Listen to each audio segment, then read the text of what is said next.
শক্তিকে আপনি ক্ষমতায় বসিয়ে দেবার চেষ্টা করেছে এবং সেই সাম্প্রদায়িক পাকিস্তানের দিকে আমরা যাত্রা হয়েছিল, তাদের চাইতে গড়াইও আমরা ডাবল করে ফেলেছি। তা না আহ্লাদের সম্পর্ক হবে, সারাদিন বলে ভারতীয় আধিপত্যবাদ, এই জন্য তাদের জন্য একটি শব্দ বের করেছি আমি, সেটা হলো পাকিস্তানি তাকাল্লুল। মানুষের যে ম্যান্ডেট গণভোটের মাধ্যমে এসছে এবং যেই গণভোটকে বাতিল করার চেষ্টা এই বিএনপি করছে, সেইটা এখন তাদের উপরেই এসে পড়েছে। আমাদের কথা হচ্ছে বিএনপি হচ্ছে নম্র উদারনৈতিক মধ্যপন্থী রাজনৈতিক দল। তাদের সময় কখনো গান বাজনা নষ্ট হয় নাই, কখনো তারা মুক্তিযুদ্ধের ভাস্কর্য ভাঙে নাই, কখনো তারা ৩২ নম্বর ভাঙতে যায় নাই। কাজেই বোঝা যায় বিএনপি কি দল, এটা তো কাজে প্রমাণ হবে। এবং আমার মনে হয় শেখ হাসিনার মৃত্যুর আগের দিন পর্যন্ত তার পরিবারের হত্যাকারীদের বিচার নিশ্চিত করার চেষ্টা করে যাবে, কিন্তু এই প্রয়াসটা আমি কেন জানি বিএনপির বা শহীদ রাষ্ট্রপতি জিয়াউর রহমানের পরিবারের মধ্যে দেখি না। কেন দেখি না, এটা আমার খুব প্রশ্ন লাগে। মাহবুব আজিজ, যেহেতু আমাদের মহান স্বাধীনতা দিবস গেল ২৬শে মার্চ, সেখানে বেশ কিছু আলোচনা উঠে আসছে, বিশেষ করে স্বাধীনতার ঘোষক বিষয়টা নিয়ে। স্বাধীনতার ৫৫ বছর পরেও এই জাতি এখন নির্ধারণ করতে কেন পারল না স্বাধীনতার ঘোষককে? যদিও সংবিধানে শেখ মুজিবুর রহমানকে স্বাধীনতার ঘোষক হিসেবে রাখা হয়েছে, লেখা হয়েছে, আবার স্বাধীনতার ঘোষক হিসেবে শহীদ প্রেসিডেন্ট জিয়াউর রহমানের নাম না নেওয়ার কারণে দেখা গেছে ইউএনএকে বদলি করা হয়েছে, এমন একটাও কথা বের হয়েছে। যদিও তাকে আগে বদলি করা হয়েছে, এমন একটাও খবর এসেছে। যদি বলি আমরা জাতি হিসেবে কাকে ঘোষণা বা কাকে মেনে নেব? দেখুন, এটা তো ইতিহাস বারবার লেখার কোনো বিষয় না, এটা ইতিহাস একদম চূড়ান্ত নির্ধারিত। ৭১-এর যে সমস্ত ঘটনা ঘটেছেন, স্বয়ং জিয়াউর রহমানের লিখিত নিবন্ধ আছে একটি জাতির জন্ম, সেখানেই সব লেখা আছে এবং এটা সকলেই জানে। কাজে এগুলো নতুন কিছু না। এবং জিয়াউর রহমানের আমলেই ১৫ খণ্ড মুক্তিযুদ্ধের দলিলপত্র লেখা হয় এবং সেটার সম্পাদক ছিলেন বরেণ্য হাসান হাফিজুর রহমান। সেখানে কার কি অবদান সব কিছু একেবারে নিখুঁতভাবে উল্লেখ করা আছে। কাজে এইগুলো নতুন কিছু নেই। এটা হয়েছে এই ১৮ মাসের মব সন্ত্রাসের সময়ে। এই মব রাজার যে রাজত্ব চলেছে, এই দেশটাকে পেছনের দিকে নিয়ে গিয়ে তখন নানান রকম অহেতুক বিতর্ক তৈরি করা হয়েছে, যা কোনো প্রয়োজনই নাই। যে জিনিস চূড়ান্ত সেটা আবার নতুন করে কেন তুলতে হবে? কেন আপনার ৩২ ভাঙতে হবে? কেন আপনার মুক্তিযুদ্ধের ভাস্কর্য ভাঙতে হবে? কেন গান বাজনা বন্ধ করে দিতে হবে? জয় বাংলা স্লোগানের জন্য আটক করা। জয় বাংলা স্লোগানকে কেন? তার মানে কি জয় বাংলা স্লোগান না দিয়ে এখন জয় পাকিস্তান স্লোগান দিতে হবে? তার মানে কি বলে এই অন্তর্বর্তীকালীন সরকার, কি বলতে চেয়েছে? এবং সেইগুলো হঠাৎ করে এই যে মব সন্ত্রাস এবং আইনের শাসন যখন মানুষ নিজের হাতে তুলে নিতে শুরু করলো, এটা তো খুব আনন্দের একটা ব্যাপার ঘটে গেল। কোনো আইন কানুন মানতে হয় না, সেই জায়গা থেকে ফিরে আসতে একটু তো সময় লাগবে। আপনি এটা মনে করেন, আপনি বলছিলেন যে 18 মাসে স্বাধীনতার ঘোষক, এই বিষয়টা নিয়ে কি আলোচিত হচ্ছে নাকি বিএনপি দীর্ঘদিন ধরে আলোচনা করে যাচ্ছে? বিএনপি তো কেন, খালেদা জিয়া নিজেই সংসদে বঙ্গবন্ধু শেখ মুজিবুর রহমানকে, এগুলো তো রেকর্ডেড, অনেক সম্মান জানিয়ে কথা বলেছেন। তারেক রহমান সাহেব নিজে গোপালগঞ্জে গিয়ে বঙ্গবন্ধুর কবর জিয়ারত করেছেন। এগুলো তো সেটেলড ইস্যু। রাষ্ট্রপতি শাহাবুদ্দিনের বক্তব্য তো বঙ্গবন্ধুকে অস্বীকার করা হয়নি, কোথাও বলা হয়নি। স্বাধীনতার ঘোষক এখানে যেই বিষয়ে আলাপ করা হচ্ছে তার চেয়ে তো অনেক বেশি গুরুত্বপূর্ণ যেটা হচ্ছে যে আমরা যে অন্তর্ভুক্তিমূলক নির্বাচনের কথা চেয়েছি, শেখ হাসিনাকে যে কারণে হেলিকপ্টারে উঠতে হলো, সেই অন্তর্ভুক্তিমূলক নির্বাচনটি হলো না কেন? এবং ভবিষ্যতে কি করে অন্তর্ভুক্তিমূলক নির্বাচন হবে? আপনি কি আবারও এরকম একটা নির্বাচন করতে চান যেখানে একটি দলের ৪০ থেকে ৪৫% ভোট এবং সেখানে ৩-৪ কোটি সমর্থক, আপনি বলবেন যে তোমরা সব সাগরে চলে যাও? সেটা তো সম্ভব না। এবং এই জায়গায় এক অনুপস্থিতির সুযোগে এই মব রাজারা ঠিক করলো যে আমরা একটা ডানপন্থাকে এখানে প্রধান বিরোধী দল বানাবো, এখানে বিএনপি জামাত একটা বিএনপি করে ডানপন্থা বলছেন। বিএনপিকে ওনারা বলতেই পারেন, ওনারা তো বলতেও পারেন যে বিএনপি ডানপন্থা, ওনারা বলতে পারেন আমরাই ক্ষমতা, এটা ওনাদের ব্যাপার। এটা নিয়ে তো আমি তর্ক করতে যাব না। আমাদের কথা হচ্ছে বিএনপি হচ্ছে নম্র উদারনৈতিক মধ্যপন্থী রাজনৈতিক দল। তাদের সময় কখনো গান বাজনা নষ্ট হয় নাই, কখনো তারা মুক্তিযুদ্ধের ভাস্কর্য ভাঙে নাই, কখনো তারা ৩২ নম্বর ভাঙতে যায় নাই। কাজেই বোঝা যায় বিএনপি কি দল, এটা তো কাজে প্রমাণ হবে, তার মুখে বলতে হবে। বিএনপির ১৫ খণ্ড দলিল বিএনপি সময় লেখা। একটা প্রশ্ন স্বরাষ্ট্রমন্ত্রীকে প্রশ্ন করা হয়েছিল যে সংসদে সংবিধানে স্বাধীনতার ঘোষক হিসেবে জিয়াউর রহমানের নাম আনা হবে কিনা, সেটা বলা হয়েছে একটি কমিটি করা হবে।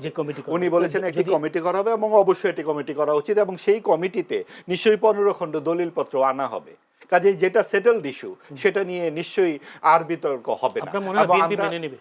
আমার তো মনে হয়, কারণ বিএনপি অনেক ম্যাচিউরড আচরণ 18 মাসে করেছে, এটা আমার মনে মেনে নেওয়ার বিষয় না।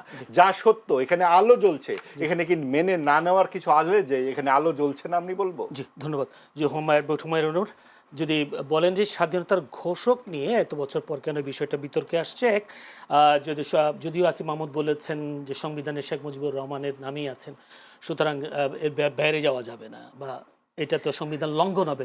যদি একটু উনি স্বরাষ্ট্রমন্ত্রীকে একটু ইঙ্গিত করেছেন বিষয়টা, সংবিধান যেহেতু বিবেকে আবেগে চলে না রাষ্ট্র, বিবেক দিয়ে চলতে হবে সংবিধান, তিনি একটি মানে একটি ইঙ্গিত দিয়েছেন।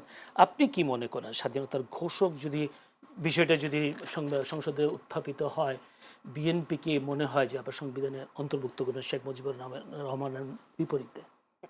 আচ্ছা, মজার ব্যাপার হচ্ছে আমরা কিছু বললে মানে ধরেন সার্কাজম করলে সারা বাংলাদেশের মানুষ বুঝে, কিন্তু কেন জানি সিভিল সোসাইটি বুঝে না। এখন আসিফ মাহমুদ সজীব ভুইয়া সহ আমরা সবাই যেই কথাটা বলছি, যে আপনি যেই কথাটা বুঝতে পেরেছেন, আমি যেই কথাটা উল্লেখ করেছেন, যে জনাব Salahuddin Ahmed very strictly trying to stay within the constitution, but এই গণভোট হোক বা অন্তর্বর্তীকালীন সরকারের সময় বাংলাদেশের মানুষের যে চিন্তা চেতনা সংস্কারের আলাপটা, সেইটা কিন্তু এইটাই ছিল যে এই অভ্যুত্থানই হয়েছে যে বিদ্যমান সংবিধানে যে ফ্যাসিজম আছে, যেই স্বৈরাচারী আচরণ আছে, সেই কাঠামোটা পরিবর্তন করার জন্য। সুতরাং মানুষের যে ম্যান্ডেট গণভোটের মাধ্যমে এসছে এবং যেই গণভোটকে বাতিল করার চেষ্টা এই বিএনপি করছে, সেইটা এখন তাদের উপরেই এসে পড়েছে। কিভাবে দেখেন, সংবিধানের মধ্যেই থাকবে তারা, কিন্তু সেই সংবিধানেই কিন্তু শেখ মুজিবুর রহমানের নাম লেখা আছে স্বাধীনতার ঘোষক হিসেবে। এই যে ধরেন ইতিহাসে যতবার ক্ষমতার পালাবদল হয়েছে, এই স্বাধীনতার ঘোষক প্রশ্ন নিয়ে বারবার বইয়ের পাতা পরিবর্তন হয়েছে, হয় নাই? এটা নতুন কোনো আলাপ না। আমার প্রশ্ন এটাই ছিল, জাতি কি শিখবে? হ্যাঁ, জাতি ঠিক সেটাই শেখা উচিত যেটা সত্য। সত্যটা কি? সত্যটা হচ্ছে শহীদ রাষ্ট্রপতি জিয়াউর রহমান সাহেব, উনি সেই সময় ওই মুহূর্তে যখন শেখ মুজিবুর রহমানকে গ্রেফতার করে নিয়ে যাওয়া হয়েছে, তখন উনি নিজে ওই সময় চট্টগ্রামে বেতারে উনি স্পেসিফিক্যালি স্বাধীনতার ঘোষণা দিয়েছিলেন, এবং সেই ঘোষণার 25শে মার্চের কাল রাত্রির পর 26শে মার্চে উনার সেই ঘোষণার পরই বাংলাদেশে স্বাধীনতা যুদ্ধ শুরু হয়েছিল। আপনার মানে কি আপনি বলতে চান শেখ মুজিবুর রহমান কোনো ঘোষণা দেন নাই? পুরোটা সময় আমরা ওই যে বললাম ইতিহাসের ন্যারেটিভ, শেখ মুজিবুর রহমান বলেছেন, তার নির্দেশক্রমে শহীদ রাষ্ট্রপতি জিয়াউর রহমান স্বাধীনতার ঘোষণা দিয়েছেন। তো আমরা কোনোটাকেই নাকচ করতে চাই না। আমাদের কথা হচ্ছে যেটা সত্য সেইটা আপনারা মানুষের সামনে একটা বয়ান দেন। এই জাতি, এই নতুন প্রজন্ম বারবার করে বিভ্রান্ত হইতে চায় না, বইয়ের পাতা আর বারবার বদলাক এইটা আমরা দেখতে চাই না। আমরা সবার ভূমিকা যে যখন যা করেছে সেইটুকু নিয়েই আমরা থাকতে চাই। আপনি যদি জনাব শেখ মুজিবুর রহমান সাহেবের যে ভূমিকা সেইটা নিয়ে কথা বলতে চান, একই সাথে এই স্বাধীনতা, বাংলাদেশের মুক্তির যে সংগ্রাম, বাংলাদেশ হওয়ার যে সংগ্রামের পেছনে তার যেই অবদান, সেইটা নিয়ে কথা বলতে চান, সেটা নিয়ে অনেক বক্তব্য আছে। অনেকে এইটাও বলে যে উনি সারা এন্টায়ার টাইম উনি তো মুক্তিযুদ্ধে অংশগ্রহণ করে নাই, কিন্তু ওনার তো ভূমিকা ছিল, সেটাও তো আমরা অবজ্ঞা করতে চাই না।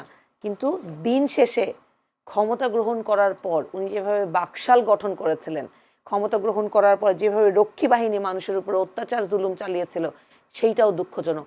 আবার একই সাথে যেইভাবে সপরিবারে ওনাকে নিহত হতে হয়েছে, সেটাও জাতির জন্য দুঃখজনক। এবং আজ পর্যন্ত আপনি একটা জিনিস দেখেন, জিয়াউর রহমান, শহীদ রাষ্ট্রপতি জিয়াউর রহমানকে যেভাবে হত্যা করা হয়েছে, এইটাও অত্যন্ত দুঃখজনক। কিন্তু আমার কাছে খুব খারাপ লাগে একটা জিনিস, যে শেখ হাসিনা সরকার থাকাকালীন অবস্থায় বা সবসময়ই, এবং আমার মনে হয় শেখ হাসিনার মৃত্যুর আগের দিন পর্যন্ত তার পরিবারের হত্যাকারীদের বিচার নিশ্চিত করার চেষ্টা করে যাবে। কিন্তু এই প্রয়াসটা আমি কেন জানি বিএনপির বা শহীদ রাষ্ট্রপতি জিয়াউর রহমানের পরিবারের মধ্যে দেখি না। কেন দেখি না, এটা আমার খুব প্রশ্ন লাগে। আমার কাছে সময় নেই, 1 মিনিটে কিছু বলতে চান কি? অনলাইন মিনিট না, এখানে আসলে মূল বিষয়টা হচ্ছে কি, আমরা যেন মানে আশু যেই সমস্যাগুলো সেইগুলো অ্যাড্রেস করতে পারি। এখন যেই ব্যাপারগুলো হচ্ছে কি, ধরেন সংস্কার নিয়ে, গণভোট নিয়ে নানান কিছু কথাবার্তা বলে চায়ের কাপে ঝড় তোলা হচ্ছে। মূল জায়গাটা হচ্ছে যে মানুষ যে মারা গেল 274 জন, কি করে কি এখানে জবাবদিহিতাটা কোথায়? আপনার জ্বালানি তেলের কোথায়? আবার সেই মন্ত্রী বলে বসেছে যে না, স্বস্তিদায়ক ছিল। দুই একজন স্বস্তিদায়ক ছিল বলেছে। শুধু তাই না, হেসে হেসেও কথা বলে। এবারে যা- আপনি যাত্রা আপনি দেখুন সত্যি এই যে সমস্ত Press briefing এর সময় হেসেছে। তর্কগুলো যেগুলো সলভড বিষয়, যেগুলো চলে আসছে এতদিনে, আসছে তো, আমার এবং ভাই, আপনি এই যে- সাম্প্রদায়িক শক্তিকে আপনি ক্ষমতায় বসিয়ে দেবার চেষ্টা করেছে, এবং সেই সাম্প্রদায়িক পাকিস্তানের দিকে আমরা যাত্রা হয়েছিল, তাদের চাইতে গড়াইও আমরা ডাবল করে ফেলেছি। তা না আহ্লাদের সম্পর্ক হবে, সারাদিন বলে ভারতীয় আধিপত্যবাদ, এই জন্য তাদের জন্য একটি শব্দ বের করেছি আমি, সেটা হলো পাকিস্তানি তাকাল্লুল। হ্যাঁ, তো তাকাল্লুল এটা কোন শব্দ? তাকাল্লুল হচ্ছে ওই আরবি শব্দ? উর্দু পাকিস্তানি তাকাল্লুল, যে আপনি ভারতীয় আধিপত্যবাদ না, আপনার পাকিস্তানি তাকাল্লুল করবে। তো এই দুইটারই দরকার নাই। আমরা বাংলাদেশপন্থী রাজনীতি করি এবং বাংলাদেশের মানুষের পাশে যেন রাষ্ট্র থাকে, জি। ওইটা নির্দিষ্ট করবার জন্যই সংসদে যাওয়া হয়েছে এবং তাদের কাজ এটা করা। জি, ধন্যবাদ, অসংখ্য ধন্যবাদ। যদি অনেক বিষয় আজকে আপনারা আলোচনা করতে পারেন, যে কথা আপনি তোলার চেষ্টা করেছেন যে ঈদ যাত্রা কেমন হয়েছে, এতগুলো মানুষ মারা গেছে, সেখানে তিনি আজকে বলেছেন যে এই যাত্রা স্বস্তিদায়ক ছিল। স্বস্তিদায়ক এবং দুই মানে একটি দুর্ঘটনা জি, ঘটেছে।